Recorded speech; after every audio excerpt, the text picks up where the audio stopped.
Hello, Commanders fans. Today we have some hot news that you can't miss. So get ready because there's a lot of important information coming. Before we start, we'd like to take the opportunity to subscribe to the channel, activate the bell, and stay up to date with all the news about our Washington Commanders. Don't forget to leave a like, which really strengthens our community and helps bring this content to the most passionate fans of the team. Now, without further ado, let's get straight to today's news. Washington Commanders continue to strengthen their roster in free agency, signing former Chargers OT Foster Sarell. The Washington Commanders continue to strengthen their roster this offseason and have reportedly signed offensive tackle Foster Sarell. The player, who spent the last 4 seasons with the Los Angeles Chargers, will now have another opportunity in Washington to compete for a spot on the team's offensive line. Sarell began his NFL career as an undrafted free agent, UDFA, in 2021 after a college career at Stanford. He was originally signed by the Baltimore Ravens, but ended up spending his rookie season on the Ravens and New York Giants practice squads. Sarell then found a place with the Chargers, where he remained until last season. His playing time in the NFL began only in his second year in the league, when he appeared in 7 games and started 3 of them. Since then, he has been a rotation player, appearing in a total of 28 games over the last few seasons. However, with the arrival of head coach Jim Harbaugh to the Chargers, the team opted not to renew Sarell's contract through 2024, making him available on the market. The Commanders' move is part of an ongoing effort to overhaul their offensive line, an area that has been a concern for the team in recent years. Washington already made a significant change by acquiring Laremy Tunsil via trade, securing an elite presence at left tackle. This will allow last year's starter, Brandon Coleman, to move to right tackle or even to the interior of the offensive line, depending on the team's needs. Another important factor in the rebuilding of the offensive line is the absence of guard Sam Cosmi, who suffered a torn anterior cruciate ligament, ACL, in January. His recovery is still uncertain, and one possible solution would be to move last year's starting right tackle, Andrew Wiley, to guard to fill that void. Additionally, Washington lost Cornelius Lucas in free agency, a player who played the team's swing tackle role. In return, Trent Scott re-signed and will remain as a depth option for the unit. In this scenario, Foster Sarell joins the Commanders to compete for a roster spot as a rotational piece. His experience and versatility could be valuable, especially on an offensive line that still needs adjustments to ensure quarterback protection and support in the running game. The preseason will be crucial in determining Sarell's role on the team and whether he can establish himself as a reliable option on Washington's offensive line. Commanders' 2025 NFL Draft first-round target emerges out of nowhere. It's been a whirlwind couple of weeks for the Washington Commanders, as Adam Peters has begun working to improve the roster in free agency and on the trade market. But with the dust settling, attention is slowly turning to the 2025 NFL Draft once again. And one prospect is generating a lot of momentum as far as the Commanders are concerned. The Commanders are showing a lot of interest in UCLA prospect Oluwafemi Oladejo. That's for the future. For now, the Commanders are running prospects at pro days across the country. According to Sportskeeda's Tony Pauline, there was one prospect that caught their attention most of all at the UCLA showcase. Oluwafemi Oladejo put on a show for those in attendance at the Bruins Pro Day. Pauline said the Commanders were there specifically to see the edge rusher / linebacker hybrid.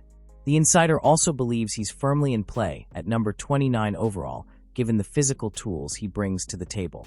He went through rim drills and pass rush drills, as well as off-ball linebacker drills, and looked as good as you can stack up against the run. Oluwafemi Oladejo was a center/inside linebacker for UCLA before moving to the edge rushing position this season. The Commanders' contingent was available specifically to watch Oladejo, and a trip to Washington is one of 10 official visits, 30 currently on their schedule. Considering the changes Washington has made this offseason to improve its roster, and the fact that pass rushing is an area where the team needs an upgrade, that means Oladejo will be in the conversation at number 29. Tony Pauline Ryan Fowler of the Draft Network added fuel to the fire. The analyst revealed that Oladejo made a 30-minute visit with the Commanders on Tuesday. He also revealed that Peters and head coach Dan Quinn were part of the contingent that traveled to California to get a good look at the prospect. Dozens of other players are being evaluated before the Commanders finalize their first-round picks. It will also be a waiting game for Washington, considering how low they are picking in the pecking order compared to previous years. However, this development seems remarkable. Oladejo is the type of player Quinn has thrived with in previous stops. His athleticism, versatility, and explosiveness bring endless possibilities to a defense that struggled to generate consistent pressure last season. While he spent time as an off-ball linebacker, he seems better suited to the edge. Still, it's a good problem for the Commanders to have. There's an infectious enthusiasm to Oladejo's attitude that's hard not to like. He has the length to gain leverage, despite not being the tallest at 6'2".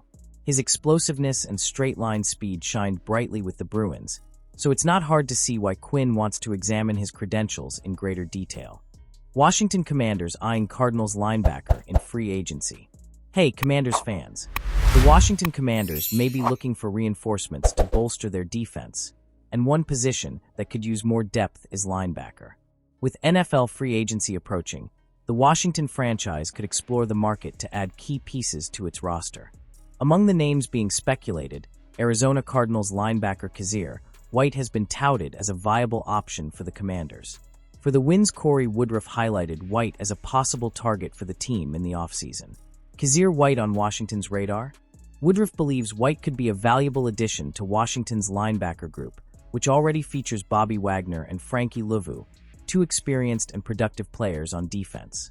According to him, the addition of White would give the Commanders a highly competitive and solid trio of linebackers for next season. The Commanders could continue to bring in free agents with White, who could join Bobby Wagner and Frankie Luvu and give Washington a formidable trio at linebacker. Woodruff wrote in his analysis. Kazir White's NFL trajectory. At 28, White has an interesting background in the league. He was selected in the 4th round of the 2018 NFL Draft by the Los Angeles Chargers, where he spent his first 4 seasons. In 2022, he signed with the Philadelphia Eagles, helping the team reach the Super Bowl that year. After his stint with the Eagles, White moved on to the Arizona Cardinals, accompanying defensive coordinator Jonathan Gannon, who replaced him as head coach at the franchise. Now, with his contract expiring, White is looking for a new destination for the rest of his career. How to return to the NFC East. If the Commanders' interest is met, Kazir White could return to the NFC East, where he previously played for the Eagles, bringing his experience and skills to strengthen the team's defensive line. With a physical style of play and good play reading, White could fit well into the team's defensive scheme, adding depth and quality to the linebacker group. The Washington franchise still has several decisions to make this offseason, but the possibility of signing a player with White's experience could be an interesting strategic move. It remains to be seen whether the Commanders will make a move to sign the linebacker next season. Stay tuned for more updates on the NFL market and the Commanders' next steps.